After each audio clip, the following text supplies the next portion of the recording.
দৃশ্যাংশ দেখুৱাই চেষ্টা কৰিছোঁ আৰু কিছু সময় পাছতেই সমূহীয়া নামাজ আদায় কৰা হ'ব। এই মুহূৰ্তত যিসমূহ ধৰ্মীয় পাঠ সেয়া চলি আছে আৰু কাৰ্যক্ৰমণিকা কিছু থাকে সেইসমূহ এই মুহূৰ্তত চলি আছে। তাৰ পাছতেই সমূহীয়া নামাজ আদায় কৰা হ'ব। তাৰ বাবে ইতিমধ্যে পূৰ্ণ প্ৰস্তুতি কৰা হৈছে। দৃশ্যাংশ দেখিয়ে হয়তো দৰ্শকসকলে গম পাইছে যে ইতিমধ্যেই যিসকল লোক এই অঞ্চলৰ লগতে ইয়াৰ পাৰ্শ্বৱৰ্তী অঞ্চলৰ যিসকল লোক সেইসকল আহিছে আৰু নামাজত অংশগ্ৰহণৰ বাবে এনেধৰণে তেওঁলোক এই স্থানত আহি উপস্থিত হৈছে।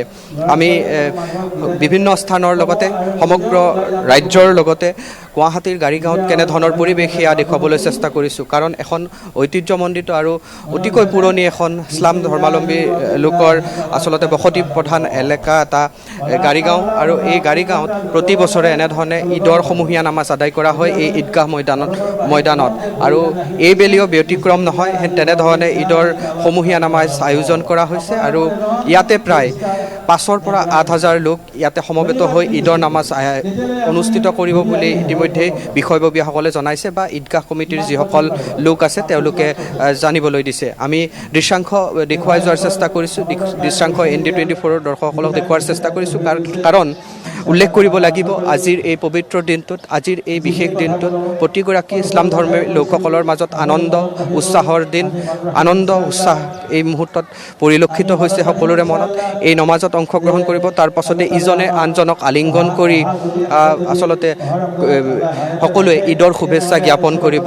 তাৰ পাছতে যিসকল পৰিয়াল আত্মীয় আছে তেওঁলোকৰ বন্ধুবৰ্গৰ ঘৰলৈ যাব, পৰিয়ালৰ বিভিন্ন ঘৰলৈ যাব আৰু যায় আজিৰ এই দিনটো, এই পবিত্ৰ ক্ষণটো তেওঁলোকে সকলোৱে উদযাপন কৰিব।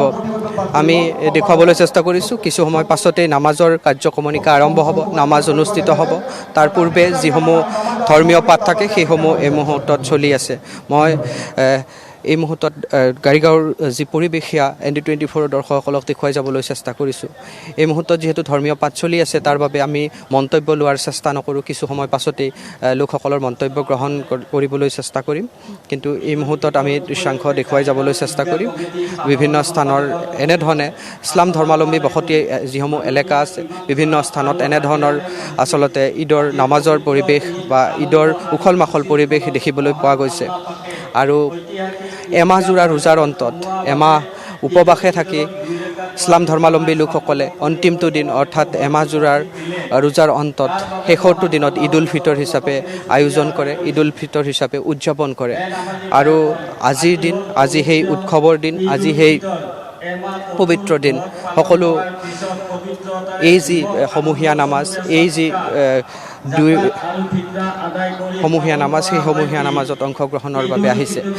ধৰ্মীয় ৰীতি অনুসৰি ঈদৰ 2 ৰাকাত ৱাজিব নামাজ সকলোৱে পালন কৰে, সকলোৱে 2 ৰাকাত ৱাজিব নামাজ পঢ়ে আৰু তাৰ পাছতেই সমূহীয়া দোৱা কৰা হয়, অৰ্থাৎ বিশ্ব শান্তিৰ বাবে বিশেষভাৱে দোৱা কৰা হয়। সেয়াও অনুষ্ঠিত হ'ব এইবেলি, ব্যতিক্ৰম নহয়। এইবেলিও তেনেধৰণৰ কাৰ্যসূচী ৰূপায়ণ কৰা হ'ব।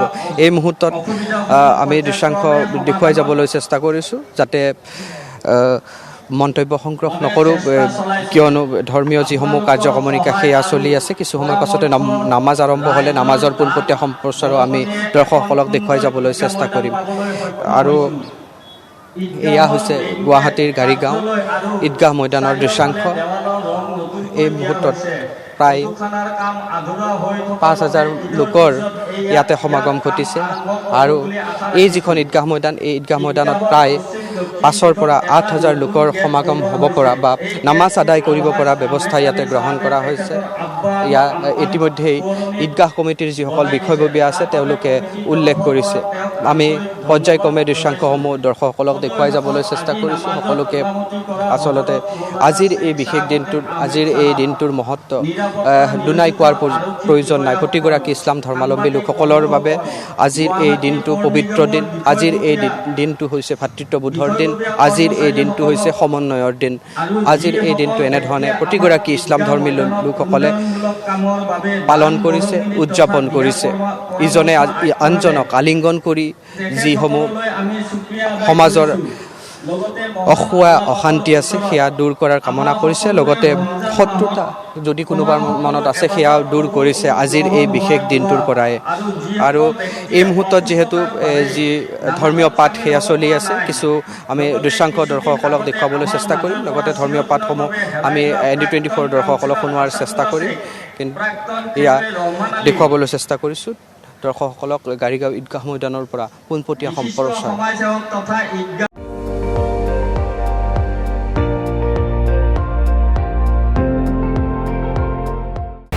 আপুনি চাই আছে ND24, সৰ্বশ্ৰেষ্ঠ নহয় সৰ্বোত্তমৰ দৌৰত।